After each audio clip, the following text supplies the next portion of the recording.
दिल्ली के आसमान को छूती हुई एक इमारत है जो सदियों से खामोश खड़ी है। लेकिन हर पत्थर के भीतर एक कहानी छिपी है। कुतुब मीनार की कहानी।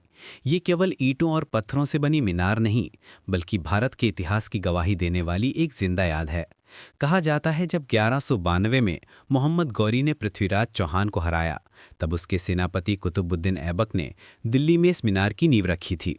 ये उस जीत का प्रतीक थी जिसने भारत के इतिहास की दिशा बदल दी।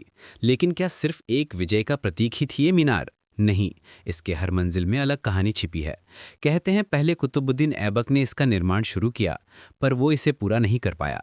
उसके बाद उसके उत्तराधिकारी इल्तुतमिश ने इसे आगे बढ़ाया और फिर फिरोज शाह तुगलक ने इसे मुकम्मल किया।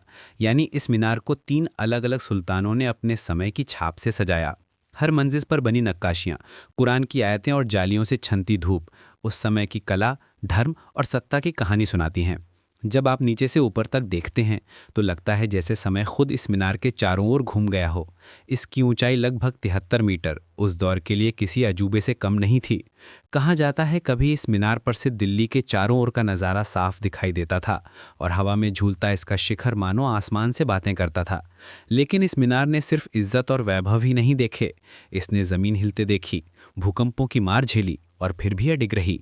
इतिहासकार कहते हैं जब 1803 का बड़ा भूकंप आया तो मीनार का ऊपरी हिस्सा टूट गया था, जिसे अंग्रेज गवर्नर जनरल लॉर्ड हार्डिंग ने 19वीं सदी में फिर से बनवाया। इसीलिए आज जो मीनार हम देखते हैं उसमें सिर्फ मुसलमान शासकों का नहीं, बल्कि अंग्रेज़ों का भी निशान छिपा है। कुछ लोग कहते हैं कि कुतुब मीनार एक मस्जिद की मीनार थी, तो कुछ का मानना है कि इसे हिंदू मंदिर के अवशेषों से बनाया गया था, क्योंकि इसके आसपास आज भी हिंदू और जैन मंदिरों के टूटे हुए स्तंभ और मूर्तियां देखी जा सकती हैं। यही वो रहस्य है जो इसे सिर्फ एक इमारत नहीं बल्कि एक पहेली बना देता है। कहते हैं कि अगर रात के सन्नाटे में आप कुतुब परिसर में खड़े हों तो हवा की सरसराहट के साथ आपको बीते हुए युगों की आवाज़ सुनाई देती है। राजाओं के आदेश, कारीगरों की हथौड़ियों की ठक ठक और उस समय की भीड़ भाड़ की गूंज। ये मीनार देखती रही जब दिल्ली ने सुल्तानों को आते जाते देखा, जब तुगलक, लोधी और मुगल सब बदलते रहे, पर यह खड़ी रही स्थिर, शांत, जैसे समय को चुनौती देती हुई। आज जब लाखों लोग कुतुब मीनार देखने आते हैं तो वो केवल एक स्मारक नहीं देखते, बल्कि उस सभ्यता, उस कला और उस अदम्य आत्मा को महसूस करते हैं जिसने इसे खड़ा किया। सूर्य की पहली किरण जब इसकी दीवारों पर पड़ती है तो ऐसा लगता है जैसे इतिहास फिर से जीवित हो उठा हो। कुतुब मीनार सिर्फ दिल्ली की पहचान नहीं, बल्कि भारत की उस आत्मा का प्रतीक है जो टूटती नहीं, बस समय के साथ और मजबूत हो जाती है।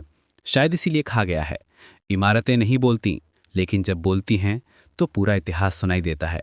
और कुतुब मीनार आज भी वही कहानी कह रही है, एक ऐसी कहानी जो 750 साल बाद भी ख़त्म नहीं हुई।